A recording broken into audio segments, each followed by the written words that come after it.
So it's the little things in life that keep me excited. And today was a good day for me. I managed to get this turntable. It's a Thorens TD-165 off of Used Victoria, one of our local used for sale sites here in Victoria, BC. And I picked up this Thorens turntable for a very reasonable price. So happy with it, and I needed a project, so here is my newest project to get this thing up to scratch. Now there are a few things wrong with it that I don't think are that I don't believe are insurmountable. One of which is, the cartridge it came with. It is a quadraphonic cartridge. I don't know much about it. I think it's a Stanton. Yeah, it's a Stanton 4DQ, it looks like. So don't know what kind of shape it is. Actually, he played it for me. It sounded quite good, so might be in surprisingly good shape. So, but it's probably not the cartridge I'm looking for, so I'll change that out. One of the big problems I noted with this thing is it's a TD-11 arm that came with it. I guess these were pretty standard, or it was a stock arm for this. And there's supposed to be, well, you can see the weights in this bag here. They're very fine. That's the anti-skating weights to counteract the skating force of the arm across the turntable when it's spinning. And the way they do that is they hang a weight off of two bars. And it looks like one of the bars is missing. I'll hold this straight here, but if you see this point here, there's supposed to actually be a post that comes up here and a similar stainless steel chummy to what this one is along there. So what you do is you loop the end of the weight here, and then it's supposed to hang over top of this other bar in order to apply the correct anti-skating force. Well, it looks like whoever owned this before broke it.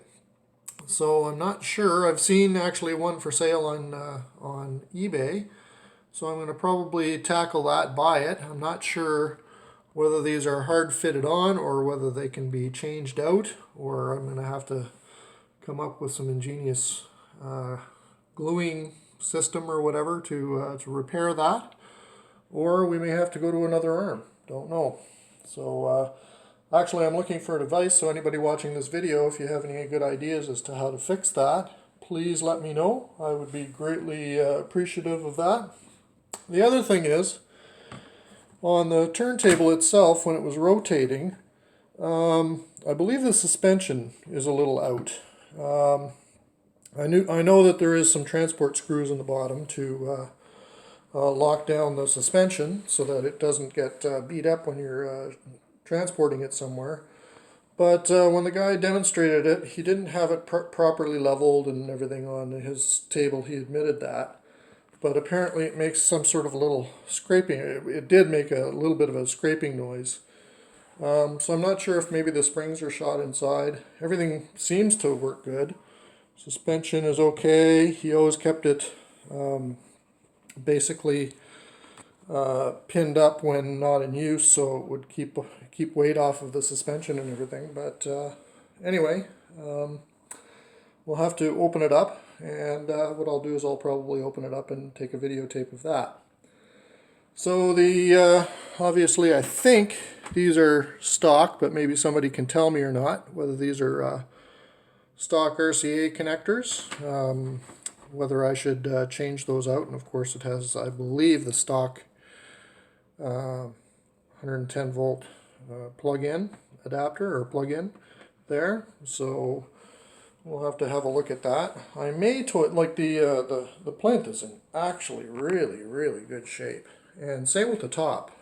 Apparently these things are easily marred and scratched up, so whoever had this looks like he kept pretty good care of it, other than that accident with the anti-skate armature.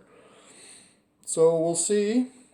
And of course I do, like I say, I have the weights, which is nice. Apparently those are expensive and hard to find. The original mat, let's let's see, I'm going to pause this.